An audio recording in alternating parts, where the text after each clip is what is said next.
আসসালামু আলাইকুম, স্বাগতম ওয়ার্ল্ড নোভা সংবাদে। আমি মোহাম্মদ জুবাইর রহমান আজকের সব আন্তর্জাতিক খবর নিয়ে হাজির হয়েছি।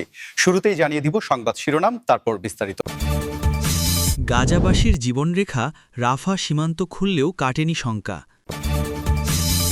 যুক্তরাষ্ট্র বিভ্রান্ত ও হতবুদ্ধি হয়ে যুদ্ধে প্রবেশ করবে। প্রতারণার ফাঁদে পড়ে রাশিয়া ইউক্রেন যুদ্ধে বাংলাদেশিরা, খোঁজ নেই অনেকেরই। আরব সাগরে ইরানি ড্রোন ধ্বংস করল যুক্তরাষ্ট্র।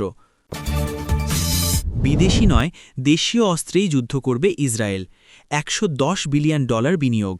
আপনি যদি ইসরায়েলের ধ্বংস চান এবং মুসলিমদের বিজয় চান, তাহলে ভিডিওটিতে একটি লাইক ও চ্যানেলটি সাবস্ক্রাইব করে যাবেন। আসসালামু আলাইকুম, স্বাগতম জানাচ্ছি ওয়ার্ল্ড নোভা সংবাদে। আমি মোহাম্মদ জুবাইর রহমান। এতক্ষণ শুনছিলেন সংবাদ শিরোনাম, এবার বিস্তারিত।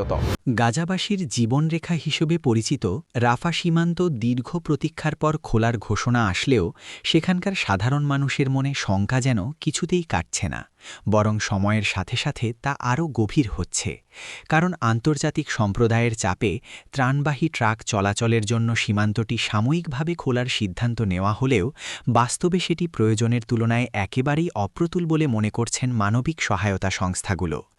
দীর্ঘ সময় ধরে চলা এই অবরুদ্ধ অবস্থায় গাজার ভেতরে খাদ্য, পানি, ওষুধ এবং জ্বালানির যে তীব্র সংকট তৈরি হয়েছে তা মাত্র গুটি কয়েক ট্রাকের মাধ্যমে সমাধান করা কার্যত অসম্ভব হয়ে দাঁড়িয়েছে। যেখানে জাতিসংঘের তথ্যমতে প্রতিদিন অন্তত 100 থেকে 500 ট্রাক ত্রাণ সহায়তা প্রয়োজন, সেখানে মাত্র 20 বা 30টি ট্রাকের অনুমতি পাওয়াকে অনেকটা সাগরে এক ফোঁটা জল ফেলার মতোই মনে করছেন বিশ্লেষকরা। রাফা ক্রসিং খোলার বিষয়টি কেবল একটি রাজনৈতিক বা কূটনৈতিক বিজয় হিসেবে দেখানো হলেও মাঠ পর্যায়ের বাস্তবতা হল যে এই সীমান্ত দিয়ে রোগী বা আহতদের বের করে আনার প্রক্রিয়াটি অত্যন্ত জটিল এবং সময় সাপেক্ষ, যার ফলে হাজার হাজার মুমূর্ষু মানুষ চিকিৎসার অভাবে ধুঁকছে। এছাড়া সীমান্তের ওপারে ত্রাণবাহী ট্রাকগুলো দিনের পর দিন অপেক্ষা করলেও কঠোর নিরাপত্তা তল্লাশি এবং আমলাতান্ত্রিক জটিলতার কারণে সেগুলোর গাজায় প্রবেশে বিলম্ব ঘটছে, যা সেখানকার মানবিক বিপর্যয়কে আরও ত্বরান্বিত করছে। এবং এই পরিস্থিতিতে সাধারণ গাজাবাসী মনে করছেন যে সীমান্ত খোলার এই ঘোষণাটি হয়তো তাদের শান্ত রাখার একটি কৌশল মাত্র, কারণ যতক্ষণ না নিরবিচ্ছিন্নভাবে এবং পর্যাপ্ত পরিমাণে সহায়তা পৌঁছাবে ততক্ষণ তাদের জীবনরেখা সচল হয়েছে বলা যাবে না। আন্তর্জাতিক ভূরাজনীতির বর্তমান প্রেক্ষাপট বিশ্লেষণ করলে দেখা যায় যুক্তরাষ্ট্র বর্তমানে এমন একটি জটিল পরিস্থিতির মধ্যে পড়েছে যে অনেক সামরিক বিশ্লেষক মনে করছেন দেশটি কিছুটা বিভ্রান্ত এবং হতবুদ্ধি হয়েই একাধিক ফ্রন্টে পরোক্ষ বা প্রত্যক্ষভাবে যুদ্ধে জড়িয়ে পড়তে পারে, যা বিশ্ব রাজনীতির জন্য একটি বড় আশঙ্কার কারণ হয়ে দাঁড়িয়েছে। সাম্প্রতিক সময়ে মধ্যপ্রাচ্য থেকে শুরু করে ইউরোপ পর্যন্ত বিভিন্ন স্থানে সংঘাতের যে দাবানল ছড়িয়ে পড়েছে, সেখানে যুক্তরাষ্ট্রের ভূমিকা এবং তাদের পররাষ্ট্রনীতির অস্পষ্টতা অনেক ক্ষেত্রেই তাদের মিত্রদেরও চিন্তায় ফেলে দিয়েছে। কারণ একদিকে তারা ইউক্রেনকে সমর্থন দিচ্ছে, অন্যদিকে মধ্যপ্রাচ্যের সংঘাতে তাদের অবস্থান এবং এশিয়া প্যাসিফিক অঞ্চলে চীনের সাথে উত্তেজনা, সব মিলিয়ে ওয়াশিংটনকে একই সাথে একাধিক বড় চ্যালেঞ্জ মোকাবিলা করতে হচ্ছে। সমরবিদরা বলছেন যুক্তরাষ্ট্রের নীতি নির্ধারকদের মধ্যে বর্তমানে একটি কৌশলগত দ্বিধা কাজ করছে, যেখানে তারা বুঝতে পারছে না কোন ফ্রন্টকে অগ্রাধিকার দেওয়া উচিত, এবং এই বিভ্রান্তির সুযোগেই হয়তো তারা এমন কোনো সংঘাতে সরাসরি জড়িয়ে পড়তে পারে যার জন্য তারা পুরোপুরি প্রস্তুত ছিল না, বা যা তাদের দীর্ঘমেয়াদী জাতীয় স্বার্থের পরিপন্থী হতে পারে। ইতিহাসের দিকে তাকালে দেখা যায় বড় শক্তিগুলো অনেক সময় ছোটখাটো ঘটনা বা ভুল বোঝাবুঝির কারণে বড় যুদ্ধে জড়িয়ে পড়ে, এবং বর্তমান সময়ে ড্রোন হামলা, সাইবার যুদ্ধ এবং প্রক্সি কনফ্লিক্টের যুগে সেই ঝুঁকি আরও বহুগুণ বেড়ে গেছে, বিশেষ করে যখন পেন্টাগনের মতো জায়গায় সিদ্ধান্ত গ্রহণের ক্ষেত্রে রাজনৈতিক মতভেদ এবং অভ্যন্তরীণ চাপের বিষয়টি সামনে চলে আসে। অনেক বিশেষজ্ঞ মনে করছেন যুক্তরাষ্ট্র হয়তো নিজের অজান্তেই একটি রিঅ্যাকশনারি বা প্রতিক্রিয়াশীল অবস্থানে চলে গেছে, অর্থাৎ তারা নিজেরা কোনো দীর্ঘমেয়াদী পরিকল্পনা মাফিক আগানোর চেয়ে বরং প্রতিপক্ষের চালের জবাব দিতেই ব্যস্ত হয়ে পড়েছে। আর এই শত্রুর চালে পা দেওয়ার প্রবণতাই তাদের একটি বড় ধরনের এবং অপ্রয়োজনীয় প্রতারণার এক ভয়াবহ ফাঁদে পড়ে রাশিয়া ইউক্রেন যুদ্ধের ময়দানে আটকা পড়েছেন অসংখ্য বাংলাদেশি তরুণ, যাদের অনেকেই উন্নত জীবনের আশায় ইউরোপে পাড়ি জমাতে চেয়েছিলেন, কিন্তু এখন তারা নিজেদের অজান্তেই মৃত্যুর মুখে দাঁড়িয়ে আছেন এবং তাদের পরিবারের সদস্যদের দিন কাটছে চরম উৎকণ্ঠায়। দালাল চক্র বা মানব পাচারকারীরা দীর্ঘদিন ধরে এক অভিনব কৌশলে গ্রামের সহজ সরল বা শহরের বেকার যুবকদের টার্গেট করছে, যেখানে তাদের বলা হচ্ছে যে রাশিয়া বা বেলারুশ হয়ে পোল্যান্ড বা জার্মানি প্রবেশ করা খুব সহজ এবং সেখানে ভালো বেতনের চাকরি ও নাগরিকত্বের সুযোগ রয়েছে। কিন্তু বাস্তবে তাদের নিয়ে যাওয়া হচ্ছে সোজা যুদ্ধক্ষেত্রে বা সীমান্তবর্তী এমন এলাকায় যেখানে তাদের জোরপূর্বক মার্সেনারি বা ভাড়াটে সৈন্য হিসেবে ব্যবহার করার অভিযোগ উঠছে। খোঁজ নিয়ে জানা গেছে অনেকেই ভিজিট ভিসা বা স্টুডেন্ট ভিসা নিয়ে রাশিয়ায় গিয়েছিলেন, কিন্তু সেখানে পৌঁছানোর পর দালালরা তাদের পাসপোর্ট কেড়ে নেয় এবং ভয়ভীতি দেখিয়ে দুর্গম পথে সীমান্তে পাঠিয়ে দেয়, যেখানে তাদের সামনে দুটি পথ খোলা থাকে, হয় ইউক্রেন সীমান্তে যুদ্ধ করা, নয়তো জেল বা মৃত্যুর ঝুঁকি নেওয়া। এমনও খবর পাওয়া যাচ্ছে যে কিছু বাংলাদেশি তরুণকে টাকার বিনিময়ে রাশিয়ার সেনাবাহিনীর সহযোগী হিসেবে কাজ করার প্রলোভন দেখানো হয়েছিল, কিন্তু এখন তারা নিখোঁজ এবং তাদের সাথে পরিবারের কোনো যোগাযোগ নেই। বাংলাদেশে থাকা তাদের পরিবারগুলো হন্যে হয়ে পররাষ্ট্র মন্ত্রণালয় এবং দূতাবাসের সাথে যোগাযোগ করার চেষ্টা করলেও সঠিক তথ্যের অভাবে তারা কোনো কুলকিনারা পাচ্ছে না, কারণ যুদ্ধকালীন পরিস্থিতিতে নিখোঁজ ব্যক্তিদের খুঁজে বের করা অত্যন্ত কঠিন।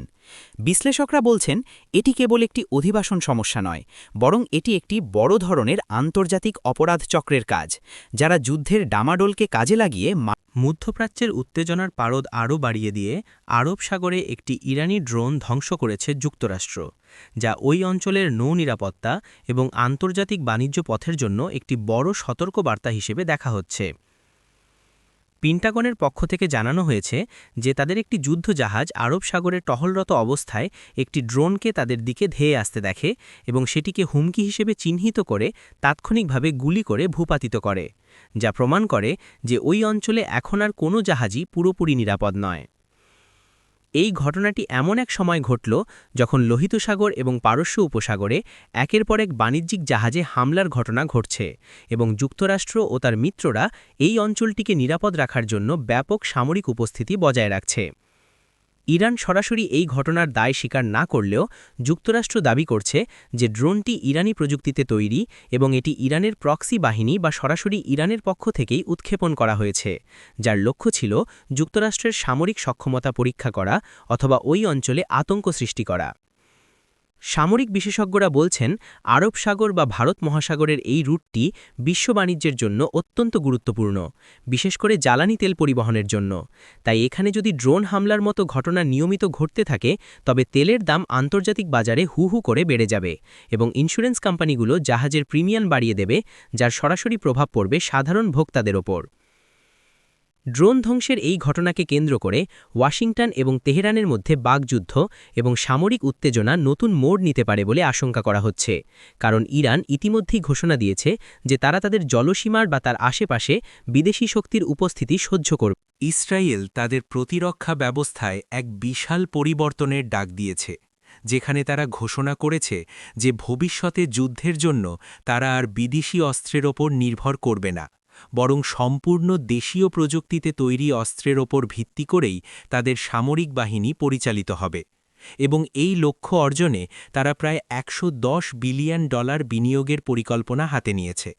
ইসরায়েলের প্রতিরক্ষা মন্ত্রণালয় বা আইডিএফ মনে করছে আন্তর্জাতিক রাজনীতির সমীকরণ যে কোনো সময় বদলে যেতে পারে এবং যুদ্ধের সময় মিত্র দেশগুলোর কাছ থেকে অস্ত্র বা গোলাবারুদ পাওয়ার ক্ষেত্রে বিলম্ব বা রাজনৈতিক চাপ সৃষ্টি হতে পারে, যা তাদের জাতীয় নিরাপত্তার জন্য ঝুঁকিপূর্ণ। তাই তারা আত্মনির্ভরশীলতা নীতি গ্রহণ করেছে। এই বিশাল অঙ্কের অর্থ মূলত ব্যয় করা হবে স্থানীয় অস্ত্র উৎপাদনকারী কোম্পানিগুলোর সক্ষমতা বাড়াতে, নতুন প্রযুক্তির গবেষণা ও উন্নয়নে এবং laser defence system, advanced drone এবং মিসাইল ইন্টারসেপ্টর তৈরির কাজে, যা হবে বিশ্বের অন্যতম আধুনিক প্রযুক্তি সম্পন্ন। বিশ্লেষকরা বলছেন ইসরায়েলের এই সিদ্ধান্তটি বিশ্ব অস্ত্রবাজারের জন্য একটি বড় ধাক্কা হতে পারে, কারণ তারা এতদিন যুক্তরাষ্ট্র এবং ইউরোপের কাছ থেকে বিলিয়ন বিলিয়ন ডলারের অস্ত্র কিনত, কিন্তু এখন তারা সেই টাকা নিজেদের দেশের অর্থনীতিতে বিনিয়োগ করতে চায়, যা তাদের ব্লু অ্যান্ড হোয়াইট বা নীল সাদা ইসরায়েলি পতাকার রং প্রকিউরমেন্ট পলিসির অংশ। বিশেষ করে গাজা এবং আশেপাশের অঞ্চলে সাম্প্রতিক সংঘাতের সময় অস্ত্রের যোগান নিয়ে যে টানাপড়েন সৃষ্টি হয়েছিল, সেখান থেকেই তারা এই শিক্ষা নিয়েছে যে সংকটকালে নিজের পায়ে দাঁড়ানোর কোনো বিকল্প নেই।